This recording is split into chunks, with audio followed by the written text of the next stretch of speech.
The internet called it the kiss of the century.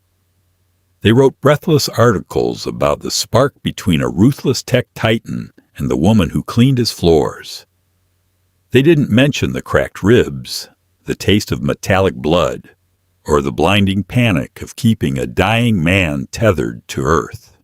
The 40th floor of McDonald Industries smelled like lemon ammonia and money. Savannah Jones hated the lemon ammonia. It dried out her cuticles and sank into the fabric of her cheap blue uniform, making her smell like an industrial restroom even when she was off the clock. The money, on the other hand, she didn't mind. She just wished a little more of it made its way into her paycheck. It was 11:15 p.m. on a Tuesday. The city below was a grid of glowing arteries, indifferent to the exhaustion settling into Savannah's lower back. She pushed her yellow utility cart down the corridor. The wheels squeaked, a sharp, rhythmic protest against the silence of the executive suite. She paused in front of the heavy glass doors of the CEO's office. Through the immaculate pane, she could see Albie McDonald. He was at his desk. He was always at his desk. Savannah had been working the night shift for 8 months, and she could count on one hand the number of times she had arrived at the 40th floor to find it empty. Albie McDonald was a man who seemed to exist entirely on cold brew coffee and corporate aggression. He was 42, sharply angled, and possessed a quiet, terrifying stillness that made his employees scatter like roaches when he walked into a room. The financial news networks called him a visionary. The junior staff called him a sociopath. Savannah called him a nuisance, primarily because he refused to use a coaster. She stood there for a moment, watching him type. The glow of the monitors washed out his features, highlighting the deep purple shadows under his eyes. He didn't look up. He never looked up. To him, Savannah was a ghost who emptied the recycling and occasionally restocked the espresso pods. She was part of the building's infrastructure, no more human than the HVAC system groaning faintly in the ceiling. That was fine with her. Invisibility was safe. It meant she could put her earbuds in, listen to true crime podcasts, and calculate exactly how far she could stretch $20 at the grocery store. Her phone buzzed in her pocket. She pulled it out, her thumb swiping the cracked screen. Mrs. Gable. Theron is asleep. Coughing a bit, though. You need to get that inhaler refilled soon. Savannah swallowed the hard lump of anxiety forming in her throat. Theron was 7. He had a laugh that could shatter glass and a respiratory system that belonged in a Victorian novel. His asthma medication was out of pocket until her 90-day probationary period ended and the company's garbage tier insurance kicked in. That was still 3 weeks away. 3 weeks of rationing puffs and praying to a God she wasn't sure she believed in anymore. "I will," Savannah texted back. "Thanks, Mrs. G. See you at 3 a.m. She shoved the phone back into her pocket and grabbed her spray bottle and microfiber cloth. Duty called. She keyed into Albie's office. The door clicked shut behind her, sailing out the hum of the hallway. The air in here was different, cooler, filtered. It smelled like expensive cedar and ozone. Alba didn't acknowledge her entry. His fingers flew across the mechanical keyboard in a furious, rattling staccato. Savannah moved methodically. She emptied the wastebasket by the door. She wiped down the conference table. She kept her eyes on the floor, deliberately avoiding the sharp cut of his bespoke suit. "The board meeting is moved to Thursday," Albie said suddenly. His voice was gravelly, unused. Savannah froze. She looked up, cloth suspended mid-wipe. He was staring at his monitor, a Bluetooth earpiece blinking blue in his right ear. He wasn't talking to her. Of course he wasn't talking to her. "Tell them I don't care about the optics of the merger," he continued, his tone flat. "Severance is capped at 4 weeks. If they want more, they can litigate. I'm out." He tapped his ear and ended the call. He finally leaned back in his leather chair, rubbing his temples with his index fingers. He looked gray. Not just tired, but fundamentally unwell. The skin around his mouth was tight, pulling at the corners in a grimace of physical pain. Savannah went back to wiping the glass table. "Not your business," she told herself. "Your business is the fingerprints on this glass." Elby stood up. The movement was jerky, uncoordinated. He grabbed his empty coffee mug and walked past her toward the private kitchenette attached to his office. As he passed, Savannah caught a faint, strange scent beneath the expensive cologne.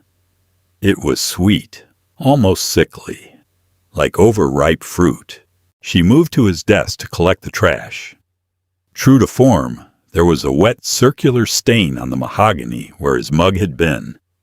She sighed, spraying a burst of polish and wiping it away. A loud crash echoed from the kitchenette, ceramic shattering on tile. Savannah stopped. She waited for a curse word, for the sound of him sweeping it up. Nothing. Just a heavy, ragged intake of breath, followed by a wet, choking sound.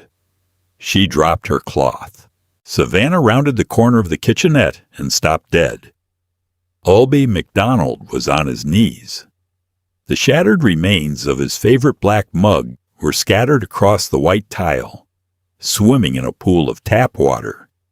But Elby wasn't looking at the mess. Both of his hands were locked around his throat. His face, pale just moments before, was now a violent, mottled red. His eyes were wide, the whites entirely visible, fixed on Savannah with a look of pure animal terror. "Mr. MacDonald?" she asked, her voice cracking. He tried to speak. What came out was a high-pitched, reedy wheeze that made the hair on Savannah's arm stand up. Anaphylaxis, or a heart attack. She didn't know. He pitched forward, his shoulder slamming hard into the lower cabinets before he crumpled to the floor. His head bounced once against the tile with a sickening thwack. "Oh, Jesus!" Savannah gasped. She lunged forward, her rubber-soled shoes slipping on the wet tile. She dropped to her knees beside him, ignoring the sharp bite of a ceramic shard piercing through her uniform pants. "Mr. MacDonald! Elby!" she shouted, shaking his shoulder. He was convulsing slightly. His lips were turning a dusty, bruised blue. He was suffocating right in front of her. Savannah dug frantically into her pocket and pulled out her phone. Her hands were shaking so badly she dropped it once before dialing 911. She hit the speaker button and tossed the phone onto the floor beside his head.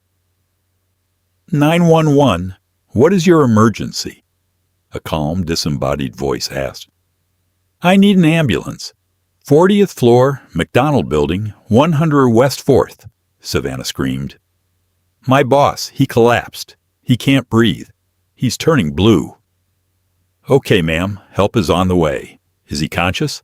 Savannah looked down. Elby's eyes had rolled back. The terrible wheezing struggle had stopped. In fact, everything had stopped. His chest wasn't moving. "No," she choked out. "No, he's not breathing." He stopped. "I need you to check for a pulse, ma'am." 2 fingers on the side of his neck. Savannah pressed her fingers against the thick tendon of his neck. Her own pulse was hammering so loudly in her ears she could barely concentrate. She waited. 5 seconds. 10. Nothing. Just cold, still skin. "No pulse," she said, her voice dropping to a terrified whisper. Okay, you need to start CPR immediately. Put the heel of your hand on the center of his chest. Put your other hand on top and interlock your fingers. Push hard and fast. Savannah didn't think. The memory of a stale community center basement and a plastic dummy named Resusci Annie flooded her brain. She had taken the class when Theron was born, terrified of SIDS, terrified of the world. She had never used it. She straddled Elby's hips, locking her elbows. She placed her hands right over his sternum. "Push hard," the operator had said. Savannah pushed. Crack. The sound of his rib snapping was horrific. It felt like breaking a dry branch underfoot.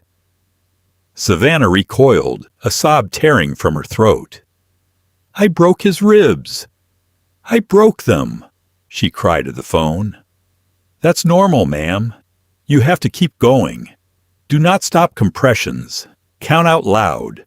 Savannah squeezed her eyes shut. She leaned her weight over him and began to pump. 1, 2, 3, 4. It was exhausting. Within 30 seconds, sweat was stinging her eyes. Her shoulders burned. The physical reality of keeping a human being alive was brutal, violent work. It wasn't like the movies. There was no clean rhythm.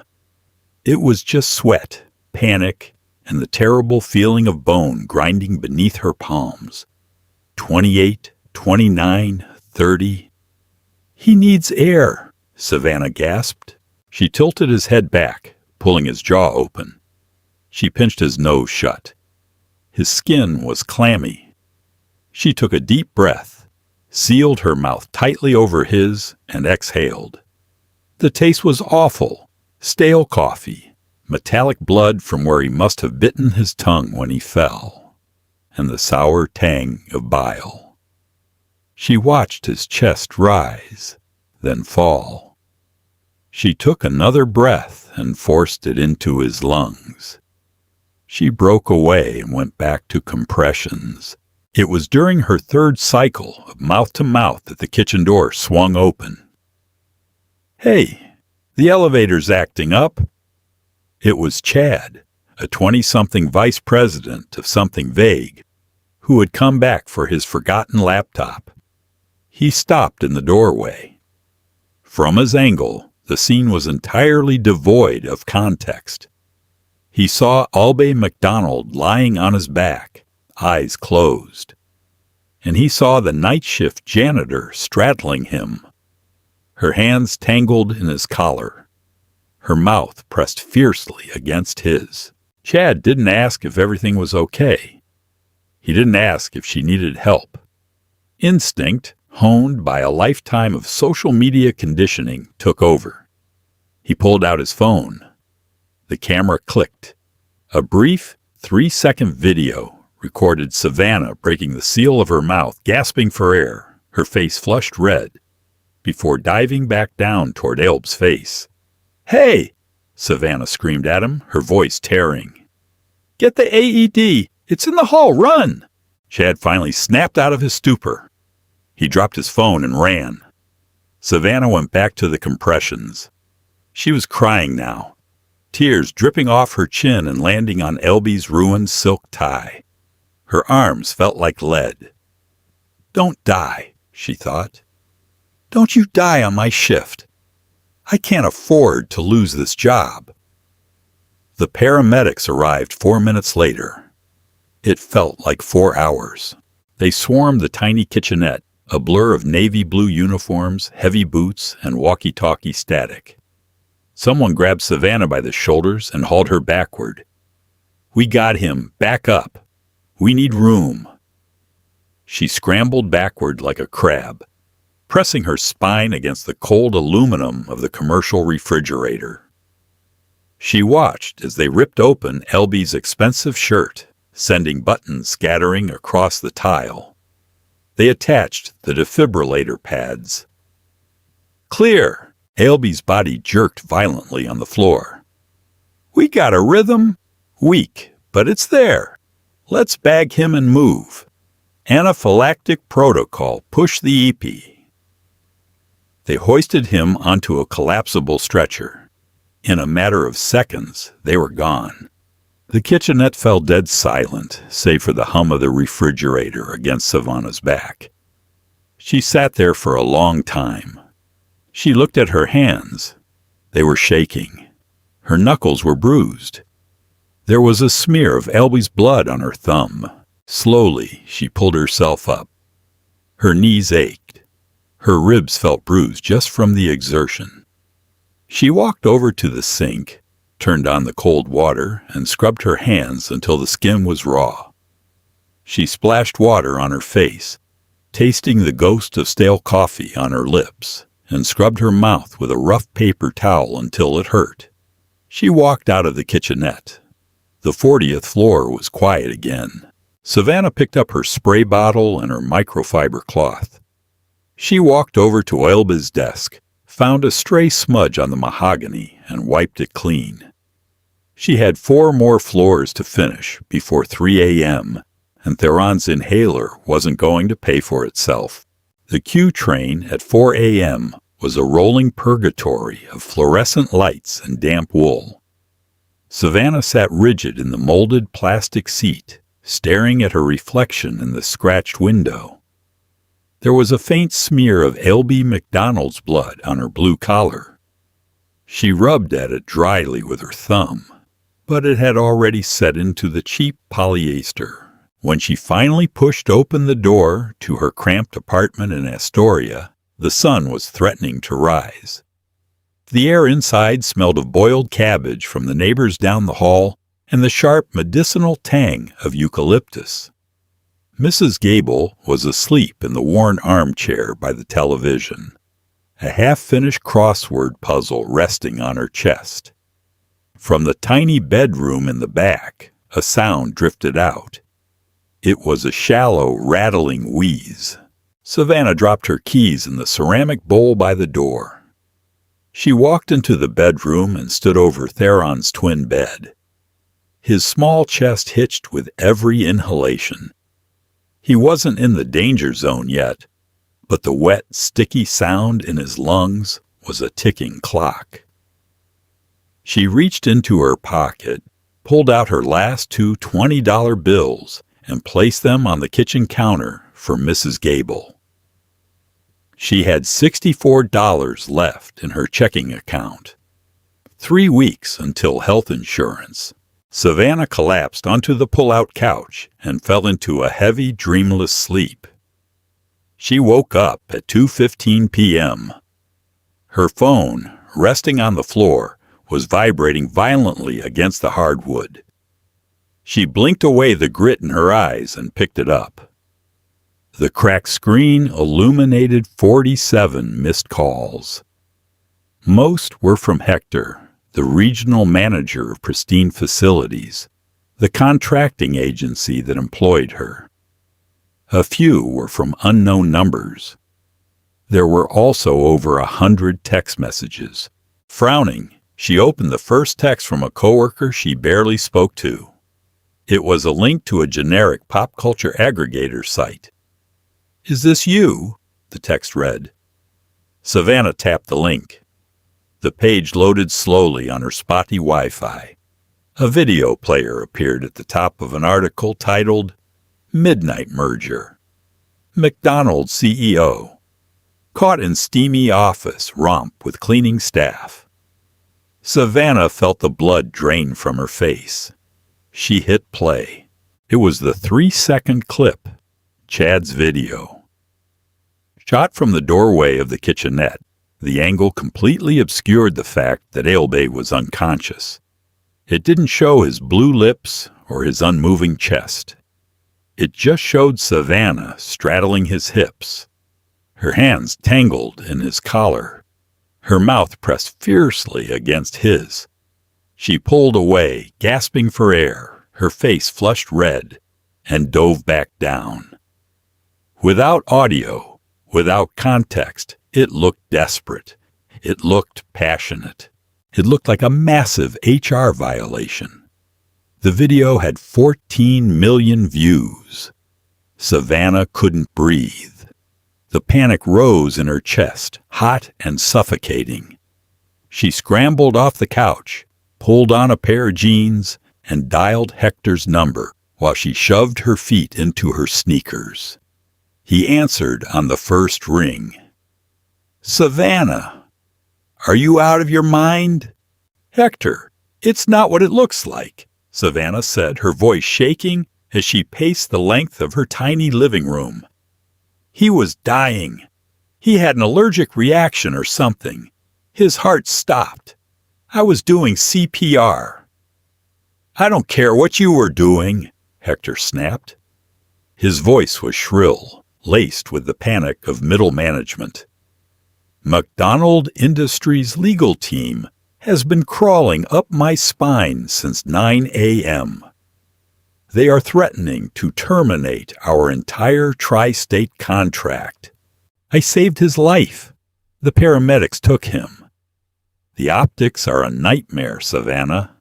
The board is furious. The stock dipped 2% this morning because their visionary CEO is trending on Twitter for assaulting or being assaulted by a contractor on company property. Hector, please, check the paramedic report. Ask the hospital." "It doesn't matter," Hector said, and his tone suddenly dropped, flattening into a cold corporate monotone. "You violated the non-disclosure agreement by generating unapproved media attention. You violated the code of conduct. Your employment is terminated, effective immediately." "Hector, wait. My insurance. The probationary period is almost up. My son—" "I'll mail your final check," Hector said. The line went dead. Savannah pulled the phone away from her ear. She stared at the cracked glass. The apartment was completely silent, save for the distant wail of a siren on the street below. She walked over to the kitchen counter. She picked up Theron's plastic inhaler. She shook it. It was incredibly light. There were maybe 3 puffs left. Out of pocket, a replacement was $55. Rent was $900. She had $64. The math of poverty is a ruthless, unforgiving equation. Savannah gripped the edge of the counter, bowed her head, and finally began to cry. Pain is a highly effective anchor. When L.B. McDonald opened his eyes, the world was a blurred watercolor of sterile whites and muted blues. But the pain in his chest was sharp, high definition, and entirely real. Every time his lungs expanded, it felt like ground glass was shifting beneath his sternum. "Don't take deep breaths," a voice said smoothly. "You have 3 fractured ribs." Elba blinked, trying to clear the heavy chemical fog of morphine from his brain. He turned his head slowly.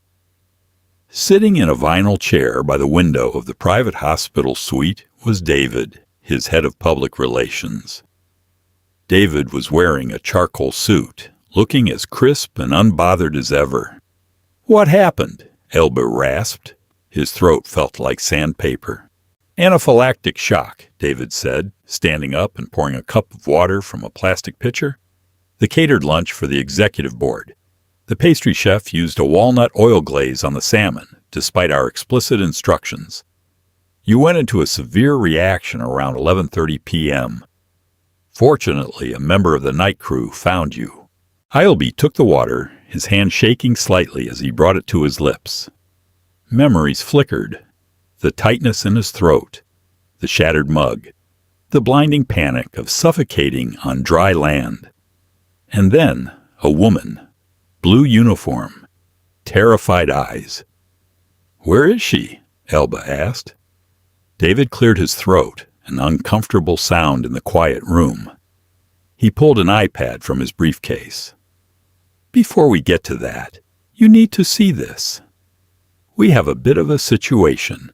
David handed him the tablet. The video was looping silently. Albay watched himself lying on the tile, lifeless, while the woman in the blue uniform fought to force air into his lungs. He watched the way her shoulders heaved with effort. "A junior VP recorded this," David explained, his tone carefully neutral. He lacked context. He posted it to a private story, but it leaked. The internet has run with it. The narrative is heavily skewed toward an inappropriate workplace relationship. Haleby stared at the screen. He wasn't looking at a scandal. He was looking at a woman going to war with death to keep him on the right side of the dirt. He felt a phantom pressure on his ribs, the crushing force required to keep blood pumping to his brain. "And?" Elba asked, his voice deathly quiet. "We handled it," David said, mistaking Halby's quietness for approval. "We leaned on the contracting agency. The employee was terminated this morning for code of conduct violations. We issued a sterile press release stating that McDonald Industries does not tolerate inappropriate behavior from vendors. The stock is already recovering." Elba slowly lowered the iPad. He looked at David. The PR director smiled, waiting for a nod of approval. "You fired her," Haleby said. "Technically, her agency fired her, but yes, it was the cleanest way to sever the narrative." Elba placed the iPad on the rolling tray. He reached up, his fingers gripping the edge of his hospital gown, and began pulling the adhesive telemetry monitors off his chest. "Elbu, what are you doing?" David asked, his smile faltering. "Get me my pants, David," Haleby growled, his voice vibrating with a cold, terrifying rage. "And get me her address. If you can't do that in the next 3 minutes, you can consider yourself permanently severed from the narrative." 2 hours later, a black Lincoln Navigator idled illegally in front of a crumbling brick walk-up in Astoria. Haleby stepped out of the vehicle. He was wearing his suit trousers and a wrinkled button-down shirt. He walked slowly, his posture rigidly straight to accommodate the agonizing throb of his ribs. He bypassed the broken intercom, slipped in behind a teenager carrying groceries, and climbed 3 flights of narrow, poorly lit stairs. He stood outside apartment 3B. The door was painted a peeling institutional green. He knocked twice. Footsteps approached. The deadbolt clicked, and the door swung open. Savannah stood there. She was wearing sweatpants and an oversized t-shirt. Her eyes were red-rimmed, surrounded by bruised shadows of exhaustion. When she saw who was standing in her hallway, her jaw tightened. She didn't look awestruck. She looked like she wanted to punch him. "Mr. McDonald," she said flatly. "Ms. Jones," Haleby replied. He didn't smile. He looked past her into the tiny apartment. It was brutally small but meticulously clean. He heard the faint, wheezing cough of a child from the back room. "If you're here with lawyers, you can save your breath," Savannah said, crossing her arms over her chest.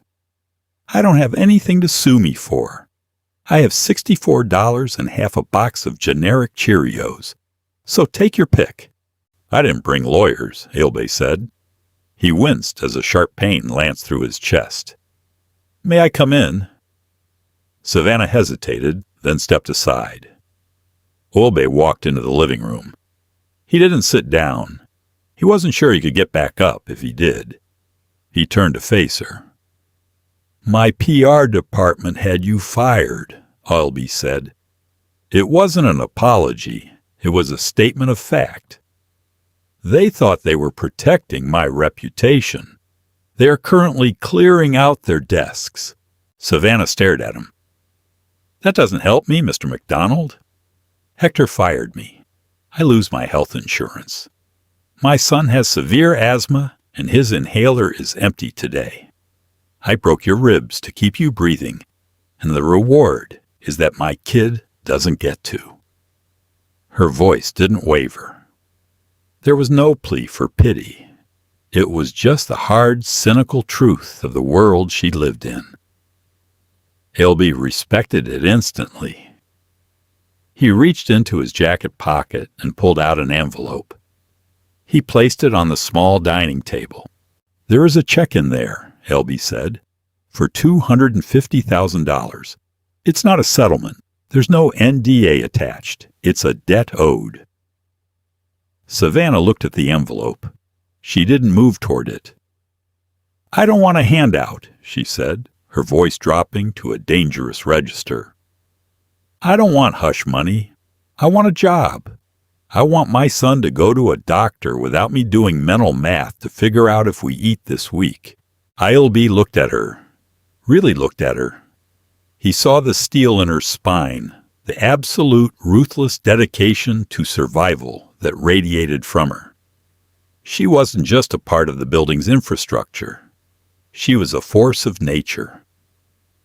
"Good," Ilby said softly, "because I don't want to give you a handout. I have a building full of sycophants and cowards who would have let me choke to death on the 40th floor to avoid an HR violation. I need people who know how to act when the sky is falling." He tapped the envelope. "Cash the check, Ms. Jones. Tomorrow morning you have an appointment with my executive HR team. You are the new director of corporate facilities for McDonald Industries. Your starting salary is $140,000 a year. Full benefits, effective immediately. The insurance activates the second you sign the paperwork." Savannah's breath hitched. She looked from the envelope to Elby's face. The exhaustion in her eyes fractured, replaced by a sudden, overwhelming shock. "Why?" she whispered. Elby touched his side, feeling the sharp ache of his broken bones. "Because you know how to push hard when it matters," he said, "and because I owe you my life." He turned and walked toward the door. He paused with his hand on the knob, looking back over his shoulder. Oh, and Ms. Jones?" "Yes?" "Well, please buy the boy a new inhaler on your way to the bank," Elba said. "I expect my directors to be focused on their work, not their home life." He closed the door behind him. Savannah stood alone in her living room.